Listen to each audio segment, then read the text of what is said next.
recognized po kami ng executive. Panglima po, recognized kami ng House of Representatives. So, nasa amin po lahat ng side. Now, kaninong side po si Alan? Siya po ang Senate of the DDS. Senado po sila ng DDS. Kami po ang tunay na Senado ng Republika ng Pilipinas. Ayan.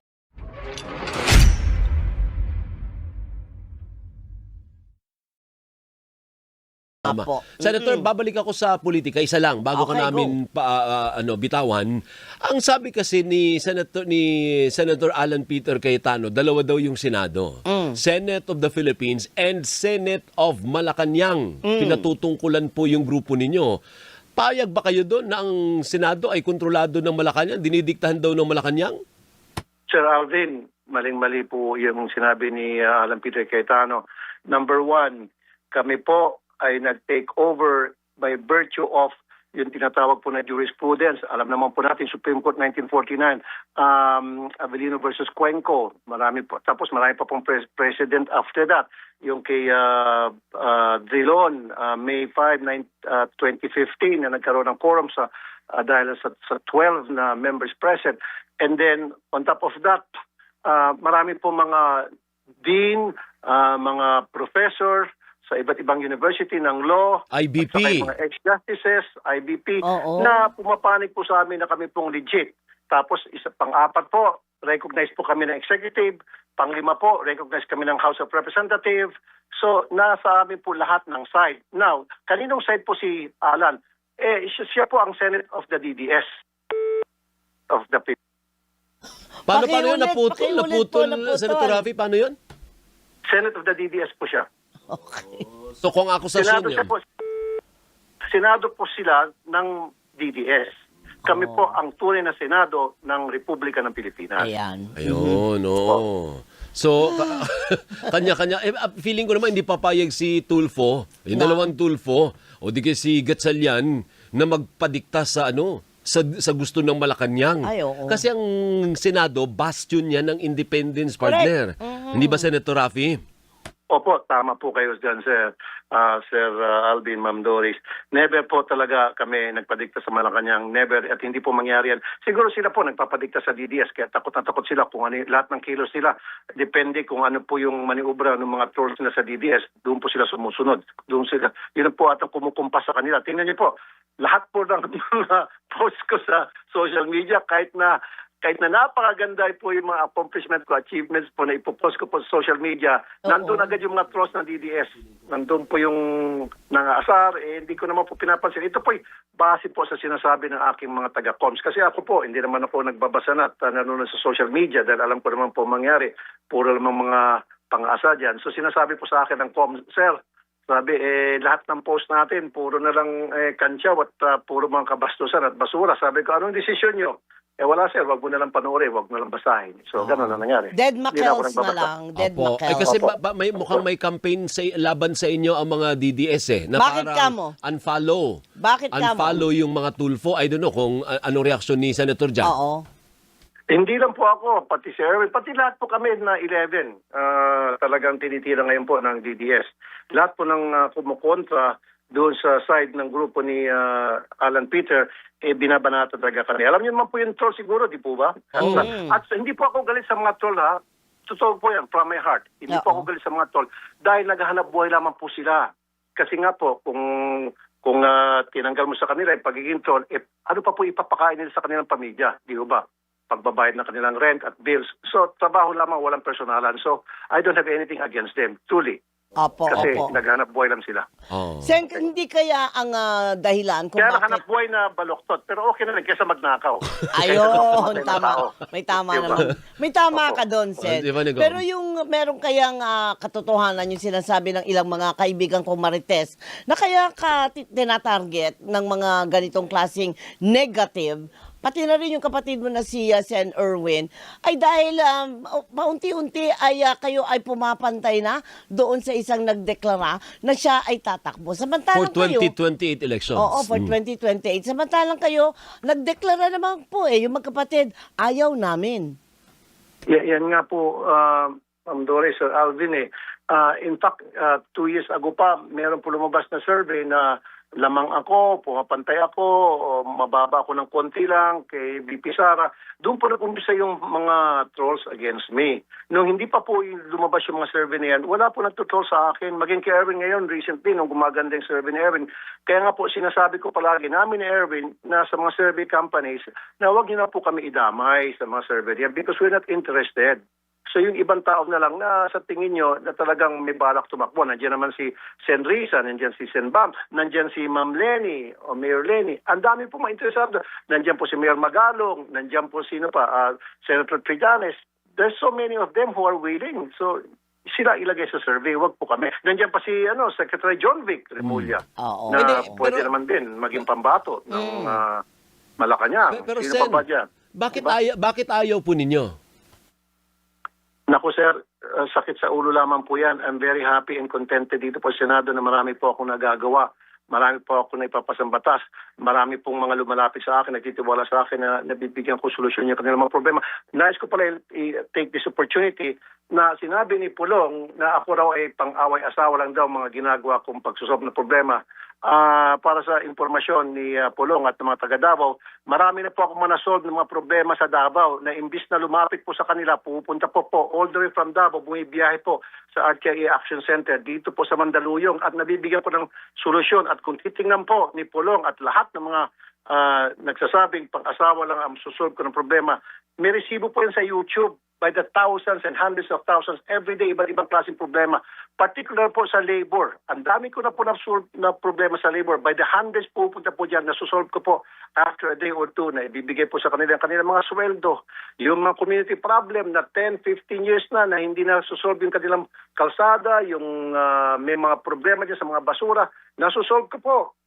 Opo. Meron pa kuminsan dyan yung mga barko na na-stuck na sa isang lawa na nagkakaroon ng polusyon, kung sino-sino nilapitan ng mga tao doon sa komunidad, hindi po nasusolve ng ating gobyerno. Nung ako po nilapitan, in less than a week, nasolve ko po. Ganun po tayo umaksyon. Kaya nga po, the information of Pulong, ang dami ko pong nasolve, Pulong. Pumunta ka na lang doon sa action center ko, makita mo hundreds and hundreds everyday nagtitiwala sa akin. Sa iyo, meron ba? And everyday, tingnan mo po sa YouTube channel ko, makikita mo dyan, may resibo ako na nasusolve ko, hindi lamang po away-asawa, kundi problema po ng lahat from all walks of life. Maging po yung mga tinatawag na elitista, pumupunta po sa akin na hindi nila masolve. From up to bottom, lumalapit po sa atin yan at nabibigyan po solusyon at hindi naman po ako nagsasalita dahil gusto ko lang magsalita. Yan po yung may resibo, yan po ay nasa YouTube channel ko po. Kaya nga inabot tayo ng ganito kataas na subscription na 30 million because nakitiwala sila sa atin. Yun na po yun. And then may mic. Ay, pahabol na lang, Sen. So Yes, ma'am. ano ang pwedeng magpapalit ng isipan mo para tumakbo? Wala po talaga. Wala po talaga. Mm. Happy na po ako sa pagiging senador. Maganda po yung nagagawa ng aking tanggapan sa Senado. Marami po tayo nagagawang trabaho. Bakit pa po ako pupunta sa much higher office na yan po sakit sa ulo lamang at tayo po agad tatanda. Sabi ko nga po at ng wife ko, halos lahat ng presidente, pag retire nila, it's either sila po ay nagkakasakit o nakukulong at kung ano pang problema dumarating sa kanila, wag na lang. Ako po, mag-re-electionist lang ako. After that isang term, mag-retire na po ako. Malakas-lakas pa po ako, mayawa ng Panginoon. Makakapag-travel pa po tayo at makapaggawa ng mga trabaho sa farm. Yun lang po talaga aking munting balak, plano at ambisyon. Okay. Sen, may yung mga empleyado daw ng Senate, may problema sa sahod. May nag-uwi daw ng records ng lahat ng empleyado kaya hindi makasahod. I know, mukhang kay Senator Sherwin ito, pero tanungin ka na rin namin yung pasahod ng mga empleyado sa Senado dahil sa impasse dyan sa ganyan. chamber ninyo. Oo. Yan po, hindi masyado ako sure tungkol dyan. Pero what I'm sure about is si acting SP Win lamang po ang nabigyan ng otoridad, ng executive at ng HOR na para magpirma ng mga cheque, ng mga voucher at yung pirma lamang po ni SP, acting SP Sherwin ang iono ng Land Bank at lahat ng mga bangko na under sa gobyerno ang iono lamang yung signature ni SP Win, acting SP Win. Unang-una po, gusto kong iklaro sa lahat na tama yung sinabi ng commandant ng Philippine Marines, huwag silang tawagin ng mga ex-Marines kasi number 1, sa 18 sa kanila, 12 doon ay mga nasibak. Opo. Again, nasibak sa servisyo, dishonorable discharge. Bakit kamo? Kasi kasama na doon yung nag-absence without leave. Oo. Okay? And then, pangalawa, yung po sa 12, discharge din ng okay lang, nag-retire. Tapos meron isang ex-marine, tapos meron isang reservist. Opo. Now, ang malaking tanong, sila ba nung pumasok kay Saldico ay nasa serbisyo pa o wala na? Wala na po sa serbisyo. Ex na po sila nung pumasok kay Saldico. Tapos, isa pa pong gusto ko ipunto na itinawag sila ni Sen Loren na mga bayani. Why? Hindi po sila mga bayani. Bakit kanyo? Unang-una, sila po ay umamin na sila ay naging kargador o delivery boy na mga mali-malitang pera sa mga kung sino-sino mga personalidad. Okay? Na alam nila yun ay para sa kickback. So why would you call those people bayani na inamin nila ay sangkot sila sa kalokohan? Tapos isa pa pong napakaganda ding point, ginawa nila yon dahil meron daw pong suhol na 5 milyong piso kada isa sa kanila. Unfortunately, sila po nabukulan. 375 lang po ata ang na-release so far. Kaya siguro napabago-bago ang kanilang statement. And then, kahapon po sa hearing, nagbigay ng kanyang testimonya si Director Matibag ng NBI. Out of doon 18, 5 lang po ang pumayag na magbigay ng individual affidavit. Napaka-importante po yun na dapat individual kasi po pag 18 sila sabay-sabay, hindi natin malaman kung alin ba talaga doon ang totoo, alin ba yung mga participation about isa. Doon sa po sa 5 na nga lang sila, paiba-iba pa pong statement. Iba-iba pa. Opo, hindi po nila nasasabi na, yes, nakita ko yan, yes, kausap ko si taong dinilibehan ko, wala, puro nagtuturoan sila. Halimbawa, si Juan, kasi sa kanyang affidavit, sabi niya, kasi sinabi ni Pedro, tapos sabi ni Pedro, kasi sabi ni Mario. Wala talagang definite na nakapagsabi na nandoon siya, nakita niya, personal and so forth and so on. Wala pong ganun. Kaya ang sinabi po ni Director Matibag, out of doon sa 5 na nagbigyan testimonya, 10% lang po. Bakit 10%? Kasi nga po, paiba-iba at isa pa po, ang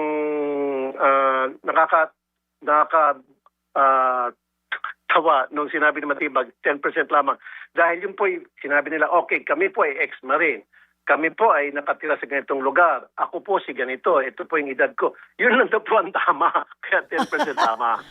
Oo. Diba? Ano ibig sabihin, Senator? Parang ang sumat total, ang sinasabi ninyo, parang imbento ang sinasabi nitong 18 ito? Well, yes. Karamihan po talaga imbento. Siguro po dahil may consideration ng 5 million pesos. Kung matatandaan niyo po, meron sila mga niretak. Una, sinabi nila si Congresswoman Laila de Lima na nabigyan ng maleta. At that time, nung binanggit nilang araw na bigyan maleta, nasa kulungan pa si Congressman Laila de Lima. Tapos isa pa, sabi nila si Loren Legarda, nabigyan daw ng maleta. Nung tinawag silang bayani, winodoon na nila. Si Mark Villar, sabi nila meron, pero wala pala doon. Ano ba talaga, kuya? Di ba? Yun po yung tanong. Marami silang inconsistencies, pati yung mga pari, sabi, nagbigay na ng maleta sa pari na palibasi binabatikos ang kabila. O binabatikos, itong pari, palaging bumabatikos sa gobyerno noong panahon. So sinabi na bigyan daw po ng maleta sa may Mindanao Avenue yung simbahan, doon diniliver. Wala naman pong simbahan doon sa Mindanao Avenue. Meron pa sinabing money exchange somewhere in Makati ata yun. Doon na po din nagkaroon ng palitan dolyar to pesos. Wala naman pong ganong money exchange center doon sa lugar na binanggit nila. Ang dami pong inconsistencies. So, Senator, kung marami pong ganyan na iba-iba, maraming inconsistencies, bakit pa po tayo nag-aaksaya ng panahon? Yun nga po. Bakit nag-aaksaya ng panahon? Meron pong agenda. Meron po talaga silang plano. At kung ano yung plano, kasama na po talaga yung sinasabi nga po ni Director Matibag, baka destabilization. Distab na naman. Pero, partner, di ba ikaw ba nagsulat nito or narinig natin yung sinabi ni Alan Peter Cayetano? Ano reaction nyo lang, Sen? Kung di ka raw lang tulfo, ipapatulfo ka niya. Yung isang linggo pa yun. Nung isang linggo. Sabi ni Cayetano, kung di lang kayo tulfo, isusumbong ko kayo kay tulfo . Nakakaawa nga po. Dati galit na galit po ako dyan. Ngayon medyo naawa na po ako dahil kahit pa paano, naging friend ko rin siya. Kahit pa paano, senador pa rin siya. Siya na po mismo nagmamakaawa ngayon kay Sen. Win, ang aming acting SP, na kung pwede, join daw yung maging signatory sa mga cheque, sa mga voucher dyan sa Senado. Sabi ni Win, hindi pwede. Ako yung recognized ng gobyerno, ng executive, basta ka ng HOR. So akong legit, akong pwedeng pumirma lamang at hindi ka pwedeng sumama. So ngayon, para malungkot at nakayuko ata, lumabas ng Senate si Cayetano nung malaman niya na gano'n nga palang gusto mangyari ni Win. Opo. Bakit meron kayang pagkakataon, Sen, na ikaw ang pumagitna? Ikaw ang magbigay na lang ng advice na mga kasama. Kasama talaga, no? Ito na lang ang gawin natin. Magpakumbaba yung isa, wag na tayong maglabo-labo dito, nang maging maayos yung trabaho natin. Palagay mo that would work? Alam mo, Ma'am Doris, napakaganda po yung sinabi niyo. In an ideal world, tama po yan. Yan po dapat. Kaso hindi po. Abnormal po ito mundo na iniikot na natin ngayon ng Senado dahil meron talaga mga nagmamatigas. Kahit natalo na, hindi po matanggap yung pagkatalo, gumagawa ng lahat para manggulo. Kaya nga po, no can do. Much that I want to, but hindi ko po kayang gawin yun. Baka mapahiya lang ako, baka mag-init ang ulo ko, baka lalong makadagdag na ako sa nangyaring kaguluhan dyan dahil kapag ako ininsulto at kung ano nang ginawa sa akin, siyempre papalag tayo. Opo. Ngayon, Senator, opo, naintindihan natin, ano? Ngayon, Senator, paano kaya mariresolba yung issue sa ngalan na lang po ng tao, ano? Kasi nakakahiya po sa tao, sa totoo lang, ano? May problema sa Mindanao, pero nagbabangayan yung Senado natin, baka hindi makausad at makagawa ng kanilang trabaho, ano po? Paano ba natin ireresolba itong problema? Yun nga po sa ngayon, nakikita ko po, wala there's no light yet at the end of the tunnel, ika nga. Kasi pakapalan po ng mukha Yun po yung sitwasyon ngayon. Maliban na lang po kung makakahanap po tayo ng itak na napakatulis na kapag tinaga mo sa mukha, tatalab. Sa ngayon po kasi lahat ng klaseng itak meron dyan o palakol. Pag hinampas mo sa mukha nito isang tao, yung palakol pa at yung itak ang mababali sa sobrang kapal. Tawa kami ng tawa ni Bigornia to.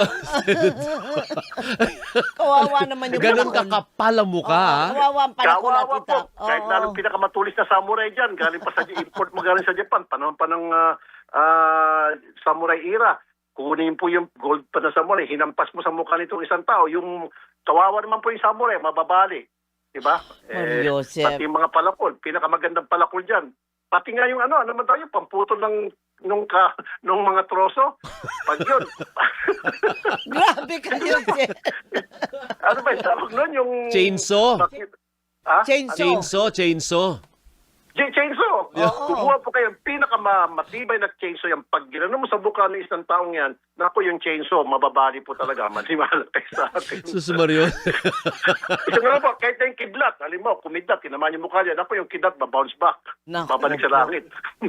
Ganun katindi Kamukat-mukat pa niyan. Nagpapatalan po ako kasi kawawa naman po yung taong bayan. Sa totoo lang, lalo pat meron tayong bagong kinakaharap na problema ngayon. Ang focus dapat ay ang Mindanao at ang nangyaring kalamidad sa kanila.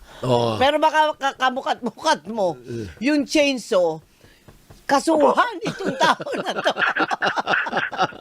Opo. Senator. Opo, sir. Nagpaparegards siya si Willie Delgado Jr. Sabi niya, pakikamusta mo ko kay Sen. Rafi. Matagal-tagal din kami nagkasama sa RMN at sa TV5. Sige, minsan pag mag-coffee po kami, pakisabi po sa kanya. Minsan dumaan ka naman dito sa amin sa studio. Dito na lang muna. Diba? Sige po. One of these days. Pag nabakante. Nabanggit niyo po yung earthquake nga pala kanina, yung sa Jensen, at tayo po ay ilang beses ko na dinasal yan at tayo po ay gagawa rin po ng mga hakbang na para po makapagpaabot ng tulong dyan ang aking tanggapan. Isa pa po na gusto kong ipaalam sa lahat, kaya nga po dapat maggawa ng inspeksyon ang ating mga kinukulan tungkol sa mga buildings na construct, kung tama ba ang pagkakonstruct, kung tama ba ang materials na ginawa, mga nilagay. Kasi take note, yung nangyari po sa Pampanga, wala pang earthquake yung gumuho na. Paano po kaya kung palayo lang yan po yung nangyari dito. Oo, Naku oo, po, oo. delikado. Baka maraming mga building gumuwag sana. Kaya ngayon pa lamang sana ating mga kinaukulan umaksyon na mag-inspeksyon lalo po sa mga ospital at sa mga paaralan Tama. to make sure na Oo. yan ay it will stand as strong as 7 something na earthquake.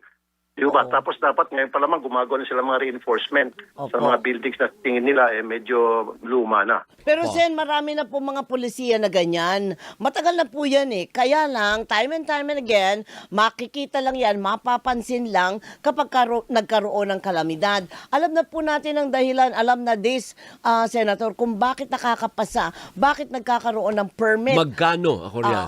How much? Sa tanong, sa halagang magkano? Yun nga Opo. po. Because of corruption. Yun po yun eh. At saka tayo po, yung mga nasa gobyerno natin, hindi naman po lahat, karamihan ay reactive as opposed to dapat proactive. Kung may nangyari, tama po kayo, Ma'am Doris, pag may nangyari na saka pala sila uma-action, nag-iimbestiga. Pero bago mangyari insidente, hindi sila nag-iimbestiga. Pero po tayo, kung matatanda niya po, tayo po, palagi po tayo nag-i-inspect. Nung ako po ay dole pa na chairman, nag-inspect po sa mga factory to make sure na tama po yung ginagamit nilang labor standard codes para sa mga empleyado, etc. Ganun po dapat.